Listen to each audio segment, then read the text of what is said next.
बिस्मिल्लाहिर्रहमानिर्रहीम। अस्सलाम वालेकुम students, I am Qurratulain Ayaz और आज स्टूडेंट्स हम चैप्टर 11 स्टार्ट करने जा रहे हैं, दैट इज रिएक्शन काइनेटिक्स। आज का लेक्चर हमारा बेसिकली इंट्रोडक्शन बेस्ड लेक्चर है। आज के लेक्चर में हम देखेंगे कि रिएक्शन काइनेटिक्स क्या है, इस ब्रांच में, केमिस्ट्री की इस ब्रांच में हम किन चीजों को डिस्कस करेंगे। So let's start our lecture. जी students, reaction kinetics basically students, kinetics that is a Greek word. इसका क्या मतलब है? To move. अगर स्टूडेंट्स आपको याद हो तो हम काइनेटिक एनर्जी, वहां पर भी काइनेटिक का वर्ड यूज हो रहा है। काइनेटिक एनर्जी को किस चीज से रिलेट करते हैं? That is the energy due to the motion of molecules. ठीक है, उनकी मूवमेंट की वजह से जो एनर्जी होती है दैट इज काइनेटिक एनर्जी। तो यहां पर बात हो रही है रिएक्शन काइनेटिक्स की, यानी रिएक्शन काइनेटिक्स में हम किस चीज को स्टडी करेंगे कि एक रिएक्शन जो है वो किस तरह से प्रोसीड करेगा। ठीक है, यानी वो किस तरह से मूव करेगा, स्टार्ट कहां से होगा? रिएक्टेंट से, और एंड कहां पर होगा? प्रोडक्ट में। ठीक है, तो ये किस तरह से प्रोसीड करता है ये हम स्टडी करेंगे रिएक्शन काइनेटिक्स में। तो स्टूडेंट्स बेसिकली इसके अंदर हमने रिएक्शन की कंप्लीशन देखनी है। तो रिएक्शन हम दो तरह के पढ़ चुके हैं। एक वो रिएक्शन होता था जिसे हम रिवर्सिबल रिएक्शन कहते हैं कि A प्लस B ये C प्लस D प्रोडक्ट्स में कन्वर्ट हो जाएं, और ये प्रोडक्ट्स जो हैं ये वापस रिएक्टेंट्स में भी कन्वर्ट हो सकते हैं। That is basically a reversible reaction. ठीक है, चैप्टर 8 में आप इस तरह के जो रिएक्शंस हैं काफी डिटेल में हम डिस्कस कर चुके हैं। ऐसे रिएक्शंस भी होंगे जिसमें रिएक्टेंट्स आपस में रिएक्ट करें और एक सिंगल डायरेक्शन में मूव करते हुए प्रोडक्ट्स बना दें। अब ये जो प्रोडक्ट है ये रिएक्टेंट में कन्वर्ट नहीं हो सकती। ठीक है, ये प्रोडक्ट जो है ये वापस रिएक्टेंट में कन्वर्ट नहीं होगी, यानी सिंगल डायरेक्शन में ये रिएक्शन जो है कंप्लीट हो जाएगा। तो इस तरह के रिएक्शन को हम क्या कहेंगे? Irreversible reaction. Students, irreversible reactions जो होते हैं वो उनकी जो स्पीड होती है वो बहुत ज्यादा फास्ट भी हो सकती है और बहुत ज्यादा स्लो भी हो सकती है। अगर हम बहुत ज्यादा फास्ट रिएक्शंस की बात करें तो बड़ी अच्छी सी एग्जांपल है, आप देखेंगे अगर हम सोडियम क्लोराइड का एक सोल्यूशन लेते हैं और उसके अंदर हम सिल्वर नाइट्रेट का सोल्यूशन ऐड करेंगे तो आप देखें दोनों केमिकल्स जैसे कांटेक्ट में आते फौरन से प्रेसिपिटेट्स आपके सामने आपको बनते हुए नजर आ रहे हैं। ये प्रेसिपिटेट किसके हैं? ये सिल्वर क्लोराइड के प्रेसिपिटेट्स हैं।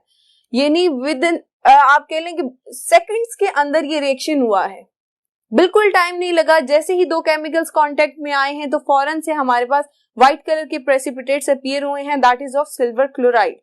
तो फास्ट रिएक्शंस में अगर मैं लिखूं, क्या एग्जांपल अभी हमने देखी?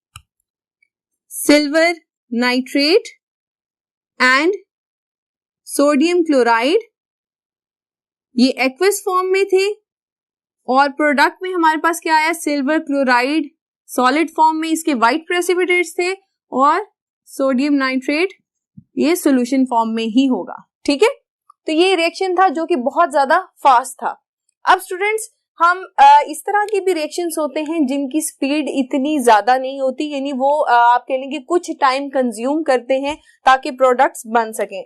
तो इस तरह की रिएक्शंस को हम क्या कहेंगे? मॉडरेट रेट होगा इनका, मॉडरेट स्पीड में होंगे। इसके अंदर एग्जांपल हमारे पास आती है एस्टर की हाइड्रोलिसिस। ठीक है, एस्टर क्या होता है स्टूडेंट्स? ऐसा कंपाउंड होता है जिसके अंदर कार्बोनिल ग्रुप हो और ये OR ग्रुप। ठीक है, इस तरह ये फंक्शनल ग्रुप जिस भी कंपाउंड में होगा उसे हम क्या कहते हैं? एस्टर कहते हैं। ठीक है, अगर यहां पर R क्या होता है कि कोई भी कार्बन का ग्रुप हो सकता है, यहां पर मैं CH3 लगा देती हूं, CH3 CH2।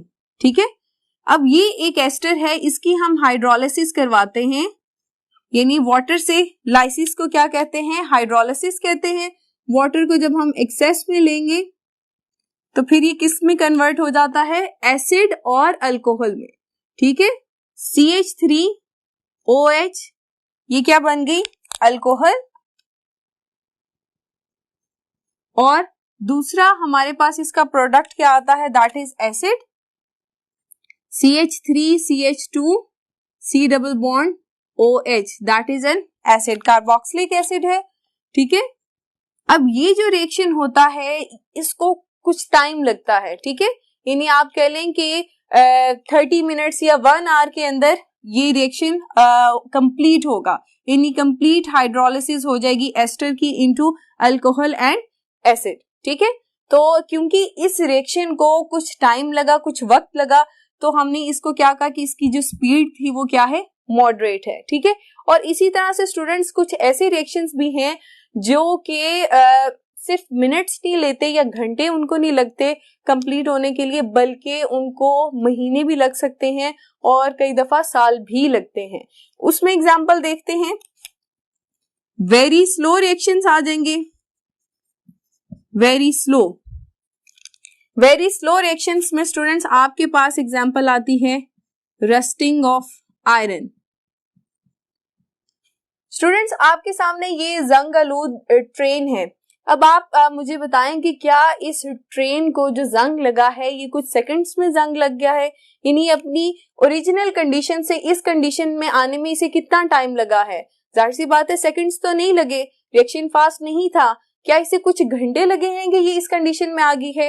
इसको घंटे भी नहीं लगे, बल्कि इसकी इस कंडीशन में आने के लिए कई महीने लगे हैं, तब जाकर ये जो ट्रेन है ये आप कह लें कि इसको जंग लगा है। ठीक है, तो ये रिएक्शन रस्टिंग ऑफ आयरन जो है बहुत स्लो रिएक्शन है, इसको कंप्लीट होने के लिए बहुत ज्यादा टाइम रिक्वायर है। ठीक है, इसी तरह से स्टूडेंट्स हाँ एक और एग्जांपल हमारे पास है, दैट इज वेदरिंग ऑफ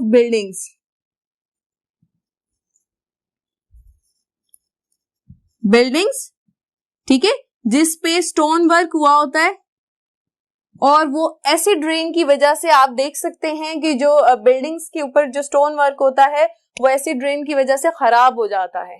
अब ये भी टाइम टेकिंग है, ऐसा नहीं है कि फर्स्ट टाइम एसिड रेन हुई तो बिल्डिंग की कंडीशन ही बदल गई, इसको भी साल लगते हैं और उसके बाद जाकर जो है बिल्डिंग की कंडीशन खराब होती है। तो ये भी वेरी स्लो प्रोसेस है।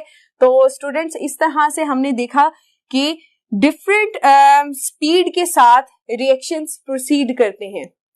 तो रिएक्शन काइनेटिक्स बेसिकली इस चीज को डील करती है कि एक रिएक्शन कितनी स्पीड से हो रहा है, यानी कितनी स्पीड से कंप्लीट होता है। क्या उसकी स्पीड बहुत ज्यादा फास्ट है, मॉडरेट है, या बहुत ही ज्यादा स्लो है। ठीक है, तो ये चीज ये आप कह लेंगे कॉन्सेप्ट जो है ये हम डिस्कस करते हैं, स्टडी करते हैं किसमें, रिएक्शन काइनेटिक्स में। तो रिएक्शन काइनेटिक्स को स्टूडेंट्स हम किस तरह से डिफाइन कर सकते हैं, the branch of chemistry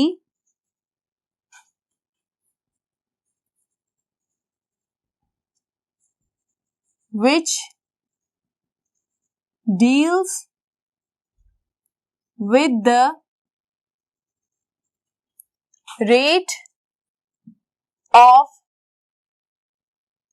chemical reaction, rate of chemical reaction का क्या मतलब है कि speed of a chemical reaction, किस स्पीड से वो प्रोसीड कर रहा है या किस स्पीड से वो कंप्लीट हो रहा है। ठीक है,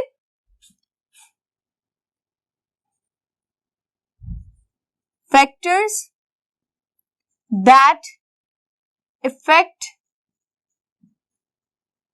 rate of reaction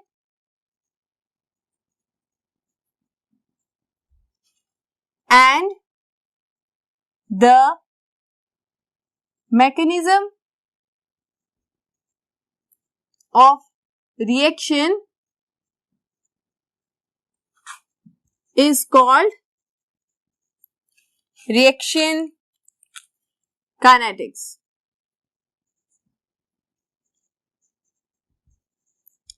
ji students, अब डेफिनेशन को देखें। एक बात तो हमने डिस्कस कर ली कि रेट ऑफ केमिकल रिएक्शन को डील करती है कि एक रिएक्शन कितना फास्ट होगा, कितना स्लो होगा। ठीक है, इस चीज को हम रिएक्शन काइनेटिक्स में डिस्कस करते हैं।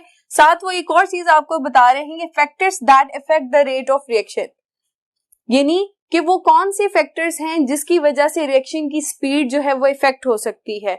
डिफरेंट फैक्टर्स हो सकते हैं, जैसे कि टेम्परेचर है, टेम्परेचर कई दफा बढ़ा देने से रिएक्शन की स्पीड जो है वो बढ़ जाती है। इसी तरह हमारे पास कंसंट्रेशन है, ठीक है, कंसंट्रेशन भी इंक्रीज डिक्रीज करने से रेट ऑफ रिएक्शन जो है इफेक्ट होता है। और स्टूडेंट्स कई दफा हमने देखा है कि जो रिएक्शन बहुत ज्यादा स्लो होता है उसको फास्ट करने के लिए हम क्या इस्तेमाल करते हैं, कैटलिस्ट इस्तेमाल करते हैं, ठीक है।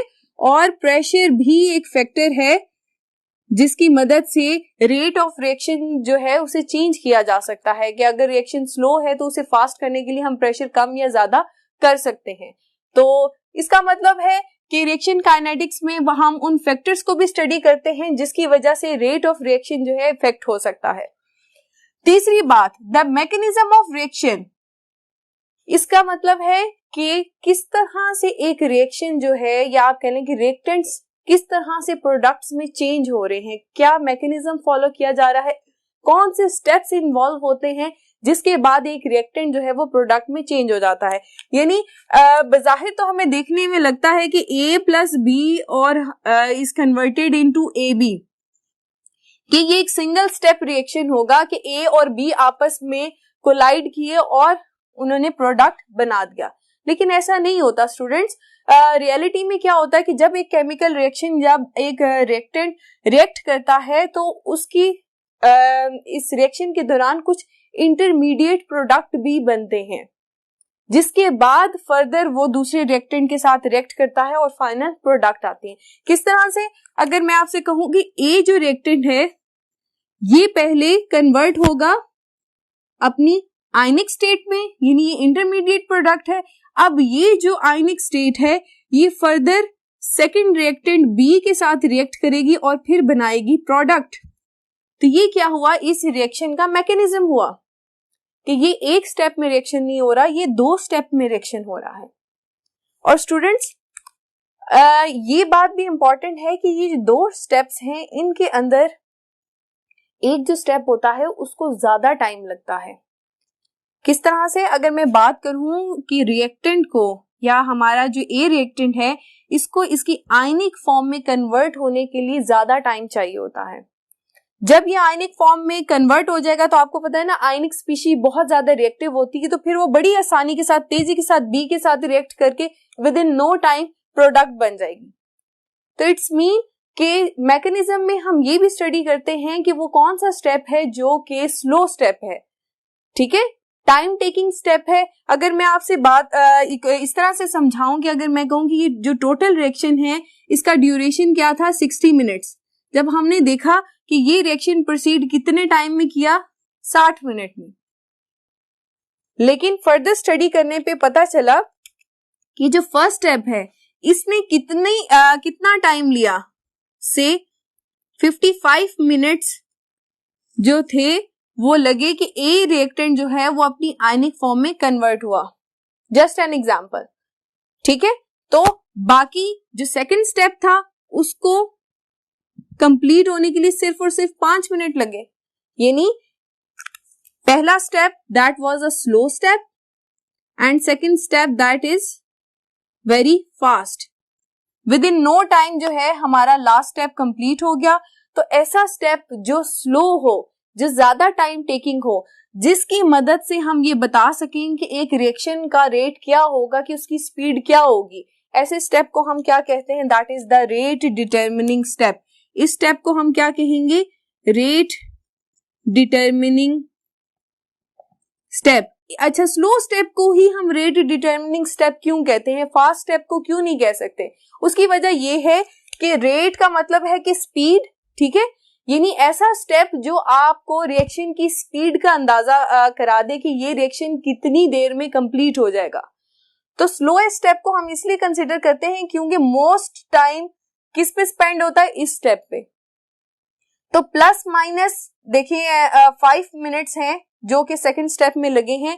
यानी आपको अगर इस स्टेप की टाइमिंग्स का अंदाजा हो जाए तो आप प्लस माइनस अंदाजे से बता सकते हैं कि ओवरऑल रिएक्शन कितने मिनट में हो सकता है। तो अंदाजा लगाया जा सकता है क्योंकि जो फर्स्ट स्टेप है वो बहुत ही ज्यादा तेजी के साथ होगा। अगर स्टूडेंट्स हम फास्ट स्टेप को रेट डिटरमिनिंग स्टेप कंसीडर करते तो फिर क्या होता? फास्ट स्टेप तो कितने मिनट में हो रहा है? 5 मिनट में हो रहा है। तो क्या आप इस स्टेप से अंदाजा लगा सकते हैं कि ये पूरा रिएक्शन कितने मिनट में होगा? आप अंदाजा नहीं लगा सकते। इस वजह से स्टूडेंट्स, हम हमेशा जो स्लोएस्ट स्टेप होता है रिएक्शन के मैकेनिज्म में, उसी को हम रेट डिटरमिनिंग स्टेप कंसीडर करते हैं। ठीक है, और ये बहुत ज्यादा इंपॉर्टेंट होता है इंडस्ट्रियल पर्पस के लिए, क्योंकि जब हमें पता चलता है कि कौन सा स्टेप रिएक्शन के अंदर स्लो है और वो ज्यादा टाइम टेकिंग है, तो फिर हम उसके ऊपर फर्दर वर्कअप करते हैं कि इस स्टेप को की टाइम ड्यूरेशन को कैसे इंप्रूव किया जा सकता है, क्या हमें इसके अंदर कोई कैटलिस्ट ऐड करना होगा ताकि ये जो स्टेप है ये कम टाइम में हो सके और हमारा जो रिएक्शन का रेट है वो फास्ट हो सके।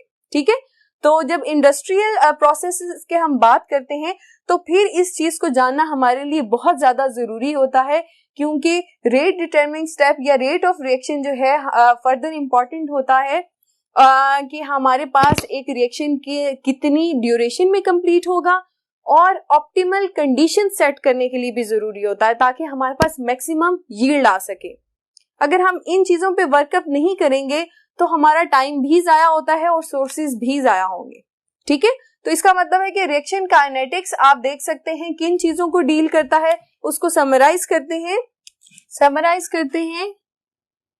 रिएक्शन काइनेटिक्स किस चीज को डील करती है? रेट ऑफ रिएक्शन को, that is speed of reaction.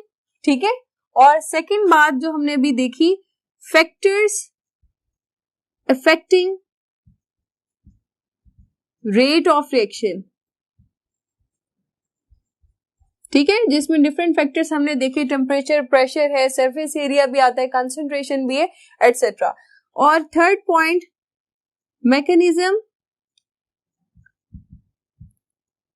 Of reaction, जिसके अंदर हमने रेट डिटरमिनिंग स्टेप की बात की। ठीक है स्टूडेंट्स, तो ये 3 चीजें थी जो कि रिएक्शन काइनेटिक्स में हम स्टडी करते हैं। ठीक है स्टूडेंट्स, अब नेक्स्ट लेक्चर में हम बेसिकली डिटेल में डिस्कस करेंगे अबाउट रेट ऑफ रिएक्शन।